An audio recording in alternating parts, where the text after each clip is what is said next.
Hello दोस्तों, welcome to my sure classes. और आज हम आपके लिए लेके आए हैं करड़ी पर आधारित प्रश्न।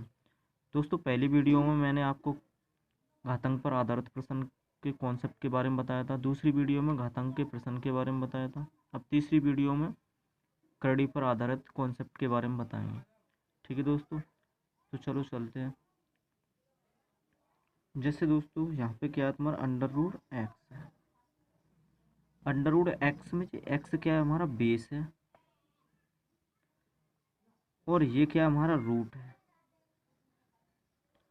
और जो यहाँ पे जैसे ए है, तो ए यहाँ पे क्या है, ये हमारा पावर। ठीक दोस्तों, चलो हम बात करें जैसे टू अंडर रूट टू तो यहाँ पे क्या होता है, 2 की पावर 1/2। अगर यहाँ पे 2 ना हो, अगर ऐसे लिखा हो तो उसको भी 2 की पावर 1/2 ही होता है। यहाँ पे 2 होता है, पर कहीं कहीं पे नहीं लिखा होता, कोई दिक्कत नहीं। जैसे यहाँ पे 3 अंडर रूट 2, तो ये क्या हो जाएगा तुम्हारा 2 की पावर 1/3। अगर हो यहाँ पे 5 अंडर रूट 2, तो यहाँ पे क्या होगा, 2 की पावर 1/5 होगा। ठीक है दोस्तों, अगर हम बात करें अंडर रूट ए तो बराबर क्या हो जाएगा तुम्हारा, ए हो जाएगा। कैसे दोस्तों, 1 की पावर 1/2 मल्टीप्लाई 1 की पावर 1/2। तो यहाँ पे बेस समान है। मैंने पहले कॉन्सेप्ट वीडियो में बताया था, बेस समान हो तो क्या होती है, पावर हमारी ऐड हो जाती है। तो 1/2 प्लस 1/2, इन दोनों का एलसीएम समान है, तो लासा कितना हो गया, 2। 1 और 1 कितना हो गया तुम्हारा, 2 हो गया। तो 1/2/2 कटा, यहाँ पे क्या बचा, 1 की पावर 1, तो इसका मतलब ए। ठीक है दोस्तों, इसी प्रकार ऐसे ही हम बात करें under root 5 multiply under root 5, तो यहाँ पे क्या हो जाएगा तुम्हारा, 5 हो जाएगा। ठीक, अगर हम बात करें जैसे अंडर रूट ए की पावर यहाँ पे 3 बट्टे अंडर रूट बी की पावर 3, तो दोस्तों हम इसको क्या लिख सकते हैं, वो देखो। तो यहाँ पे हम लिख सकते हैं, पूरे पे अंडर रूल लगा लेंगे, और यहाँ पे 3a/b। ठीक है दोस्तों, चलो तो देखते हैं अब कॉन्सेप्ट के बारे में। मैंने आपको समझा दिया, आप कॉन्सेप्ट देखते हैं इसके, करड़ी के कॉन्सेप्ट क्या होते हैं। तो दोस्तों पहला कॉन्सेप्ट है अपना, पहला कॉन्सेप्ट है ये, जैसे वन टर्म को रिपीटेबल। जैसे देखो दोस्तों, यहाँ पे क्या है, एन घात ए, एन घात ए, एन घात ए, यहाँ तक ये रिपीटेबल है, यहाँ तक रिपीटेबल, यहाँ तक रिपीटेबल, ऐसे ही ये कहाँ तक जाएगा, इनफाइनाइट टर्म तक जाएगा। तो दोस्तों अगर यहाँ पे हमारा अंडर रूट 2 होता है, जैसे अंडर रूट 2 होता है यहाँ पे, या अंडर रूट 3 होता है, तो हम अगर 2 होता है तो क्या करते हैं, उस स्क्वायर करते हैं। अगर 3 होता है तो उसका क्या करते हैं, क्यू करते हैं। तब यहाँ से क्या होता है, रूट हट जाता है। ठीक है दोस्तों, तो यहाँ पे हम क्या करेंगे, एन टर्म स्क्वायर करेंगे। ठीक है, तो यहाँ से क्या होगा, हमारा रूट हट जाएगा। तो अब हम जैसे रिपीटेबल कहाँ तक है उसको हम लेट मान लेते हैं। जैसे रिपीटेबल हमारा यहाँ से स्टार्ट होता है, तो इसको इनफाइनाइट तक हम क्या मान लेंगे, एक्स मान लेंगे। ठीक है दोस्तों, तो हम इसको एक्स मान लेंगे, तो यहाँ पे क्या होगा तुम्हारा, तो यहाँ पे ये बन जाएगा तुम्हारा एक्स बराबर एन घात में, और ये क्या है तुम्हारा, ए और एक्स। ठीक है दोस्तों, अब हम क्या करेंगे, स्क्वायरिंग एन टर्म तक। तो स्क्वायरिंग एन टर्म तक करेंगे तो दोस्तों क्या होगा, हमारा x की पावर n आ जाएगा। अगर स्क्वायर करते हैं 2 टर्म तक, तो यहाँ पे क्या आता, 2 आता। ठीक है दोस्तों, तो यहाँ पे एन टर्म तक किया हमने, तो एन आ गया, और यहाँ से क्या होगा तुम्हारा, ये रूट एन के समेत हट जाएगा। ठीक है दोस्तों, तो बराबर क्या बचेगा, यहाँ पे तुम्हारा ए एक्स बचेगा। ठीक है दोस्तों, अगर मैं बात करूँ ए का मान निकालूँ, तो यहाँ पे क्या हो जाएगा तुम्हारा x की पावर n/x। ठीक है दोस्तों, तो यहाँ पे अगर अब हम बात करें तो ए बराबर क्या होगा तुम्हारा x की पावर n/x। तो ए बराबर हो जाएगा, एक्स हम ऊपर ले जाएंगे तो किसका पहुंचेगा, माइनस का। तो यहाँ पे क्या हो जाएगा, x की पावर n-1। ठीक है दोस्तों, अगर हम एक एक्स का मान निकालें, हमको एक्स का मान निकालना है, तो हम एक्स का मान निकालें तो क्या हो जाएगा, a की पावर 1/n-1, a की पावर 1/n-1 हो जाएगा। अभी मैंने आपको बताया था, अगर a की पावर 1/2 होता है तो उसका क्या होता है, रूट होता है। ठीक है, रूट ए हो जाता है। ठीक है दोस्तों, अब यहाँ पे क्या हो जाएगा, तो x बराबर, यहाँ पे क्या हो जाएगा दोस्तों, x बराबर हो जाएगा रूट ए, और घात कितनी होगी इसकी, n-1। दोस्तों आपकी समझ में आया, ये हो गया आपका कॉन्सेप्ट नंबर फर्स्ट। अगर वन रिपीटेबल हो ऐसे सवाल हो तो आपको क्या लगाना है, आपको ये सब नहीं करना, ये तो मैंने समझाया आपको ये कैसे आया है। ठीक है दोस्तों, आपको बस ये देखना है। तो यहाँ पे इसका एक मैं एग्जांपल लेता हूँ, तो एग्जांपल है आपका ये रहा। तो अब ये एग्जांपल दे रखा है, यहाँ पे देखते हैं दोस्तों n-1 है, ठीक है, और ए है यहाँ, ए है यहाँ पे, तो ए का मान यहाँ पे कितना है तुम्हारा 5 है। ठीक है दोस्तों, ए का मान कितना है 5 है, एन का मान कितना है 10 है। तो यहाँ पे सॉल्यूशन करना है आपको, बहुत सिंपल हो जाएगा। तो अब यहाँ पे क्या करना है n-1, तो n का मान कितना है यहाँ पे 10 है, n बराबर कितना है यहाँ पे 10 है, ये बराबर कितना है यहाँ पे 5 है। तो यहाँ पे लगा देंगे तो हम क्या निकल आएगा आंसर हमारा, n का मान कितना 10, 10 माइनस की 1 रूट, ए का मान कितना है 5। तो यहाँ पे कितना हो जाएगा दोस्तों आपका, 10 में से 1 गया, कितना बचा 9, 2, 5, ये हो गया आपका आंसर। ठीक है दोस्तों, अब देखते हैं, हमने पहले 1 रिपीटेबल टर्म को देखा था, अब 2। जैसे देखो यहाँ से 2 के बाद रिपीटेबल हो रहा है, यहाँ पर क्या 2 के बाद रिपीटेबल हुआ, ऐसे ही इन्फिनिट तक 2 के बाद रिपीटेबल हो जाएगा। उसमें क्या देखा था हमने, 1 के बाद रिपीटेबल हो रहा था, अब इसमें 2 के बाद रिपीटेबल हो रहा है। अब 2 के बाद रिपीटेबल हो रहा है तो क्या करेंगे देखो, तो यहाँ से ऐसे ही इस पूरे को क्या मान लेंगे दोस्तों, x मान लेंगे हम, इस पूरे को हम x मान लेंगे, तो यहाँ पे क्या हो जाएगा x हो जाएगा।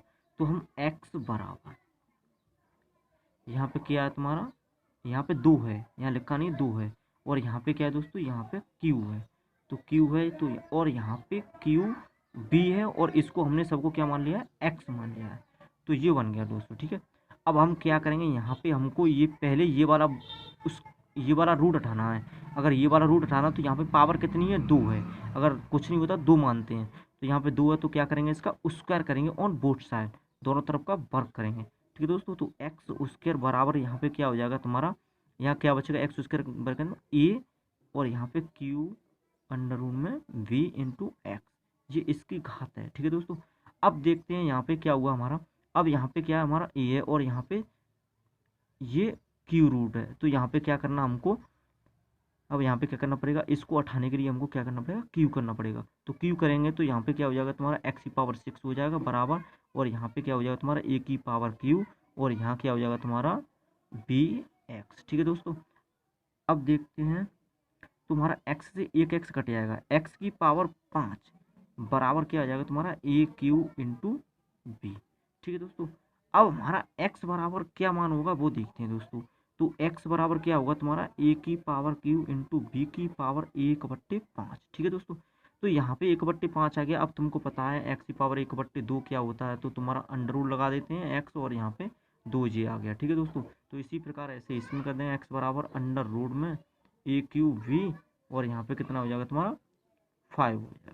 ठीक है दोस्तों, तो यहाँ पे आपको कॉन्सेप्ट समझ आ गया होगा कि देखो, जैसे यहाँ पे ए है, और इसके सामने कितनी पावर है, 3 है, इसके सामने 3 पावर है, तो रूट में क्या होगा, ए की पावर क्यू आ जाएगा। जैसे ए है यहाँ पे, तो ए का मान कितना हो जाएगा, 3 आ जाएगा। ठीक है दोस्तों, और बी के सामने रिपीटेबल है तो कुछ नहीं है, मतलब 1 है तो कुछ नहीं है, तो वहाँ पे 1 आ जाएगा। ठीक है, और यहाँ पे जो पावर होंगे, जैसे इनका और इसका मल्टीप्लाई करेंगे, 3 का 2 मल्टीप्लाई करेंगे कितना आएगा, 6, 6 में से 1 घटा देंगे। तो दोस्तों इसका ये कॉन्सेप्ट बन गया। ठीक है, अब यहाँ पे देखते हैं इसका एक क्वेश्चन की तरफ, इसका एक क्वेश्चन देखते हैं दोस्तों।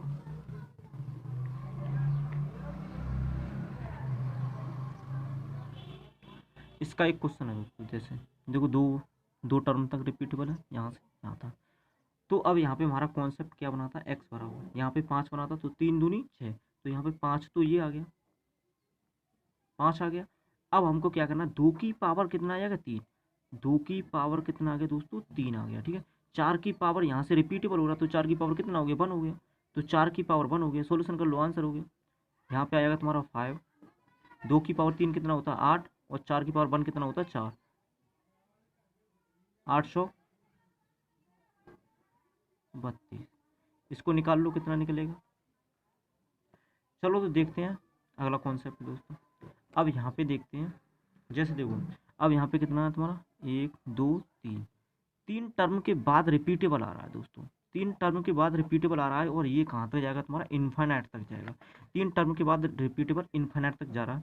तो यहाँ पे देखते हैं, इसी प्रकार दूसरा था उसी प्रकार ये है, तो अब इसमें भी क्या होगा तुम्हारा, 3 टर्म वाले में भी इसमें भी यही हो जाएगा दोस्तों।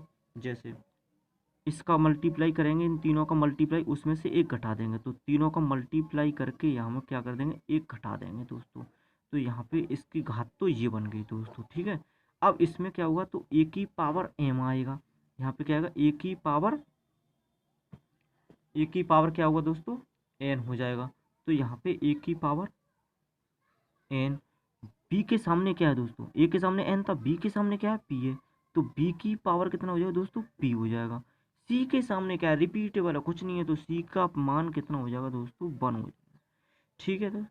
तो ये हो गया आपका इस कॉन्सेप्ट का, इस वाले कॉन्सेप्ट का ये सूत्र, ठीक है दोस्तों। अब इसका एक न्यूमेरिकल या एग्जाम्पल देखते हैं। अब देखो ये है तुम्हारा एग्जाम्पल है इसका, 3 टर्म तक रिपीटेबल है, यहाँ तक, और ये यहाँ, तो यहाँ तक रिपीटेबल है दोस्तों। तो यहाँ पे देखते हैं, यहाँ पे कितने तुम्हारे 2 हैं, यहाँ पे 3 है, यहाँ पे कितना है तुम्हारा 4 है, ठीक है दोस्तों। अब यहाँ पे 4 है, तो यहाँ पे क्या होगा, 4 × 12 दूनी 24, तो 24 माइनस के 1 घात, 2 की पावर कितना हो जाएगा तुम्हारा 3, 2 की पावर 3 मल्टीप्लाई 4 की पावर कितना हो जाएगा दोस्तों 4, 4 की पावर 4 मल्टीप्लाई 8 की पावर कितना हो जाएगा तुम्हारा 1, ठीक है दोस्तों। ये हो गया तुम्हारा आंसर, इसको सॉल्यूशन करो, निकाल लो, आंसर हो जाएगा। अच्छा दोस्तों, अब देखते हैं दूसरा कॉन्सेप्ट। अब तुम्हारा दूसरा कॉन्सेप्ट आता है, जैसे ये कॉन्सेप्ट है आपका p plus P plus P dot dot dot infinite तक, इनफाइनाइट तक है p प्लस पी प्लस। अगर लगातार फैक्टर होते हैं, हमारे लगातार गुणनखंड होते हैं, उसको हम, उसमें से हम क्या लेते हैं, बड़ा वाला गुणनखंड हमारा ये इसका आंसर होता है। जैसे एक एग्जांपल देखते हैं, जैसे हमारा 12 है, 12 के लगातार फैक्टर कौन से होंगे, जैसे मैं मल्टीप्लाई करूँ 4 × 3, तो 4 × 3 12 है। अगर यहाँ पे प्लस चिन्ह है, यहाँ पे क्या है, प्लस चिन्ह है, प्लस चिन्ह है, तो हमारा आंसर क्या होगा, बड़ा वाला होगा। प्लस चिन्ह है हमारा, तो आंसर क्या होगा, बड़ा वाला होगा, ठीक है दोस्तों। अगर ऐसे ही इसी प्रकार हम इस क्वेश्चन की बात करें, तो इसके लगातार गुणनखंड कौन से होंगे, लगातार गुणनखंड कौन से होंगे, 6 × 5, 6 × 5 = 30 होते हैं। लगातार का मतलब इससे इसमें डिफरेंस 1 का होना चाहिए दोस्तों, ठीक है, डिफरेंस कितने का होना चाहिए, 1 का। इसी प्रकार इसमें भी डिफरेंस कितने का था, 1 का, ठीक है। तो इसका मल्टीप्लाई करेंगे तो 30 हो रहा है। अब यहाँ पे क्या है, प्लस चिन्ह है, तो प्लस चिन्ह है, तो हम कौन सा आंसर हो जाएगा, यहाँ पे 6 हो जाएगा। तो यहाँ पे हमारा आंसर हो गया 6। इसी प्रकार हम माइनस वाले में देखते हैं, तो माइनस वाले में भी लगातार फैक्टर होनी चाहिए, पर उसमें क्या है तुम्हारा, छोटी वाली संख्या लेते हैं, ठीक है। जैसे यहाँ पे हमारा क्या होगा, तुम्हारा 56 के गुणनखंड क्या हो जाएंगे तुम्हारे, 8 × 7 = 56, 8 इंटू मल्टीप्लाई करेंगे तो 8 × 7 = 56 होते हैं। अब यहाँ पे क्या, इन दोनों का डिफरेंस कितना होता है, 1 होता है, तो यहाँ पे क्या चिन्ह, क्या माइनस, तो माइनस है, तो यहाँ पे कितना ले लेंगे, 7 आंसर हो जाएगा, ठीक है दोस्तों। अब देखते हैं, चलो अगली तरफ।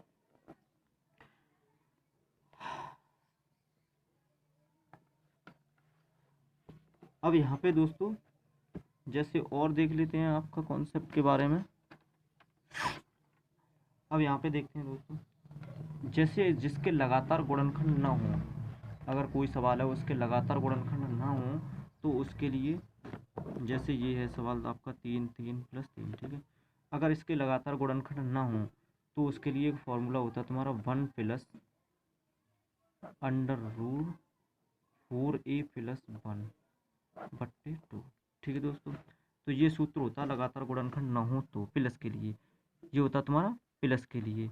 और माइनस के लिए क्या होता है, ये तुम्हारा जैसे संख्या प्लस हो तो उसके लिए तो ये होता है, और माइनस के लिए सब वो होता है, तो इसमें माइनस लगा देते हैं। तो माइनस वाले के लिए होता है ये तुम्हारा, माइनस वाले के लिए फॉर्मूला होता है तुम्हारा -1 + √4a + 1/2, ठीक है दोस्तों। ये माइनस वाले के लिए होता है, और ये प्लस वाले के लिए होता है। तो इसमें देखते हैं ए का मान कितना है, 3 है, तो इसमें लगा देते हैं 1 + के √4 × 3 और प्लस के 1 बट्टे कितना होगा तुम्हारा 2, ठीक है। तो 1 + के 4 × 12 और 1 13, तो अंडर रूट कितना होगा तुम्हारा 13 बट्टे कितना होगा तुम्हारा 2, ठीक है दोस्तों। अब यहाँ पे 13, अब यहाँ 13 आ गया, तो 13 में देखते हैं हम कितना आ सकता है यहाँ पे 13 में दोस्तों। तो 2 का वर्ग कितना होता है तुम्हारा 4, 3 का वर्ग कितना होता है 9, देखो 3 का वर्ग कितना होता है तुम्हारा 9 होता है, ठीक है दोस्तों। 4 का वर्ग कितना होता है यहाँ पे तुम्हारा 16 होता है। तो 16 और 9 के बीच में आ रहा है दोस्तों, कितना 16 और 9 के बीच में आ रहा है। तो हमारा इसका मान 4 तो हो नहीं सकता, क्योंकि 4 ज़्यादा है, 3 से कुछ बड़ा होगा दोस्तों, क्या होगा 3 से कुछ बड़ा होगा। तो 3 से कुछ बड़ा होगा, तो हम यहाँ पे लिख सकते हैं 3.6 लिख सकते हैं, √13 का मान। ठीक है दोस्तों, 1 प्लस के 3.6 बट्टे कितना होगा तुम्हारा 2। ठीक है दोस्तों, तो यहाँ पे 3 और 1 कितना होगा तुम्हारा 4.6 बट्टे 2। तो यहाँ पे कितना हो जाएगा तुम्हारा 2.3, जैसा आंसर हो जाएगा इस क्वेश्चन का। ठीक है दोस्तों, क्या हो जाएगा आपका 2.3। जैसे हम इसको क्या करते हैं, देखो 4×12 + 1 केवल 13 बट्टे 2। अब यहाँ पे देखो 3 का वर्ग 4 का वर्ग 3 का वर्ग कितना होता है 9, 4 का वर्ग कितना होता है 16। तो 9 और 16 के बीच में लाई कर रहा है √13, 13 लाई कर रहा है कि नहीं ला कर रहा है 9 और 16 के बीच में। तो यहाँ से हम अप्रॉक्सीमेट वैल्यू मान सकते हैं कि यहाँ पे हम क्या कर सकते हैं, देखो 4 तो नहीं हो सकता, 3 से कुछ बड़ा होगा। तो 3 से कुछ बड़ा होगा, मैंने क्या मान लिया 3.6 मान लिया। 3.6 में 1 जोड़ेंगे तो कितना होगा तुम्हारा 4.6। 4.6 में 2 का डिवाइड करेंगे कितना होगा तुम्हारा आंसर 2.3। ठीक है दोस्तों, चलो ये समझ में आ गया होगा। अगले कॉन्सेप्ट की तरफ चलते हैं। अगला कॉन्सेप्ट है दोस्तों आपका, अगला कॉन्सेप्ट है आपका दोस्तों ये। तो इस कॉन्सेप्ट को देखते हैं। अब इस कॉन्सेप्ट में दोस्तों आपको क्या करना है कि इनफाइनाइट तक गुणनफल हो। अगर दोस्तों इसका क्या है तुम्हारा इनफाइनाइट तक गुणनफल है, अगर इसका इनफाइनाइट तक गुणनफल है तो क्या करेंगे इसमें, जैसे इनफाइनाइट तक गुणनफल यहाँ पे क्या है तुम्हारा इनफाइनाइट है। अगर इनफाइनाइट हो तो यहाँ पे तुम्हारा जैसे अंडर रूट में एक्स एक्स है, अगर अंडर रूट में एक्स एक्स है तो इसका मान क्या आएगा तुम्हारा एक्स ही आएगा। तो इसका क्या आएगा मान एक्स ही आएगा, इसका आंसर एक्स ही होगा। तो अगर इसमें कोई संख्या है, जैसे एग्जांपल है एक under root 5 under root 5 under root 5 under root 5 dot dot dot infinite तक, अगर इनफाइनाइट तक जाता है इसका गुणनफल इनफाइनाइट तक हो तो यहाँ पे क्या होगा तुम्हारा अंडर रूट 5 5 5 का आंसर क्या होगा तुम्हारा 5 ही होगा। ठीक है दोस्तों, अगर इनफाइनाइट तक जाता है तो। ठीक है दोस्तों, यहाँ पे भी इनफाइनाइट तक जा रहा है, देखो ये सवाल दूसरा एग्जाम्पल है, इनफाइनाइट तक जा रहा है तो इसका भी आंसर क्या होगा तुम्हारा दोस्तों 11 होगा। ठीक है दोस्तों, अब देखते हैं दूसरा कॉन्सेप्ट जो इनफाइनाइट तक ना जाता हो। जैसे दोस्तों यहाँ पे ये इनफाइनाइट तक नहीं जा रहा है, इनफाइनाइट तक नहीं जा रहा है तो इसमें क्या होता है वो देखते हैं। ठीक है दोस्तों, तो यहाँ पे देखो दो दो दूनी, यहाँ पे सब में पावर घात 2 ही 2 हैं, तो 2 दूनी 4 दूनी 8 दूनी 16। 16 में से एक घटाएंगे दोस्तों। ठीक है, 16 में से एक घटाएंगे और और यहाँ पे कितना एक्स, तो एक्स में 16 में से एक घटा के बट्टे में कितने कर देंगे तुम्हारे 16 कर देंगे। ठीक है दोस्तों, चलो तो एक एग्जाम्पल के थ्रू समझते हैं इसको। जैसे एग्जाम्पल है हमारा ये वाला। ठीक है दोस्तों, तो यहाँ पे क्या करेंगे हम इसको, जैसे 2 दूनी 4 दूनी 8। ठीक है दोस्तों, यहाँ पे कितना 5 है, तो 5 तो यहाँ पे लिखेंगे और घातें कितनी आएंगी वो देखते हैं। तो यहाँ पे 2 2 2 है, 2 दूनी 4 दूनी 8, 8 में से एक गया दोस्तों। ठीक है, 8 में से एक गया, कितना बचा 7, और यहाँ पे कितना आएगा तुम्हारा 8 आएगा। ठीक है, तो कितना हो गया 5⁻7/8। ठीक है दोस्तों, ये हो गया इस क्वेश्चन का आंसर। इसी प्रकार इसको करके देखते हैं। 6 तो यहाँ पे आएगा ही आएगा दोस्तों, क्योंकि 6 6 जा रहा है।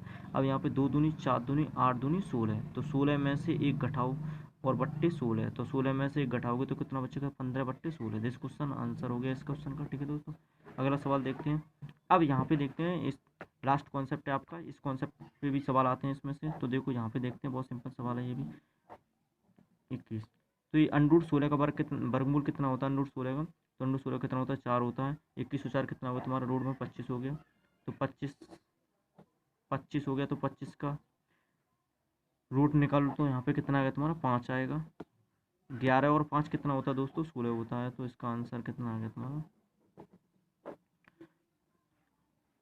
तो चलो दोस्तों मिलते हैं अगली वीडियो में इसके क्वेश्चन के साथ। ठीक है दोस्तों।